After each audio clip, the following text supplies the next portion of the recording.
My name is Ely Turkenitz, and I'm working for Santa Clara County in the social services agency side. I manage the database and analytics platform for the agency.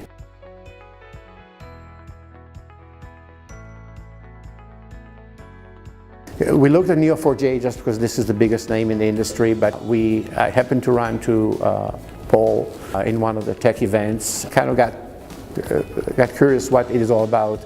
Brought him and one of your engineers for in-depth presentation when he pulled out the studio tool, and we were like, wow, this is exactly what we need. We said, let's do a little POC, and the rest is history. I mean, it's a great tool.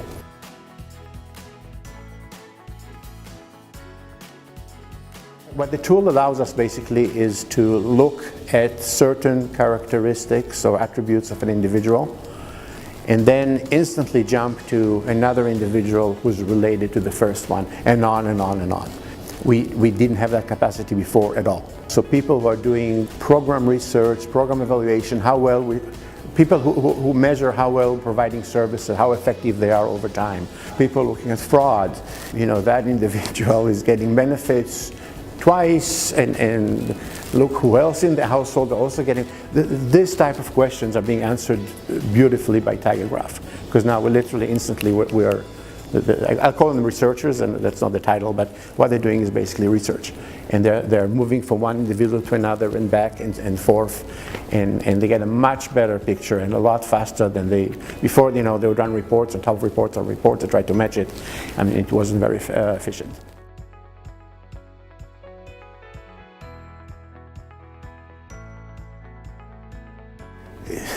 I would say hours to days, if we did it at all. I mean, sometimes again, we are, being in government, we're always short on staff. There's always a lot to do. Some of these things, I wouldn't say nice to have, but they're just not a priority. As we're fighting fires here and there, some of the stuff we just didn't do. And now we're capable of doing.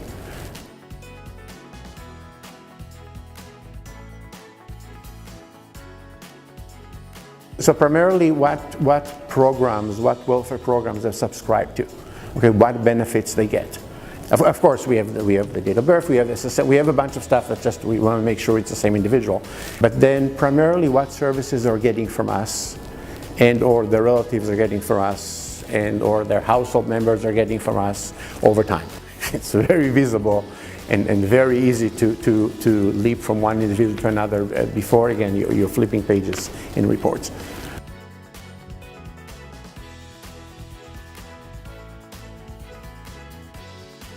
Selling it to my IT director was relatively easy, because we showed the studio product, how it works, and she was wowed by it. To the business, we never try to sell technology whatsoever, we sell a solution. So we literally did it. I wouldn't advise it in all cases, but it was an IT project. It wasn't a business-driven project, which normally means it will fail. But in this case, when we show them what we have, it was a wow, I want it now. She retired since, my director of IT, but she was very innovative, and she immediately saw the value. And as for the business, again, we sold them the solution, not the technology. They would never go for technology.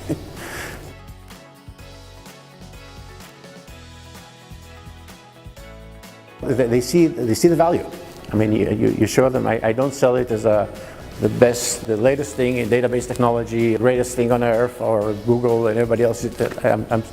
Look what this tool allows us to do, and they saw the value instantly.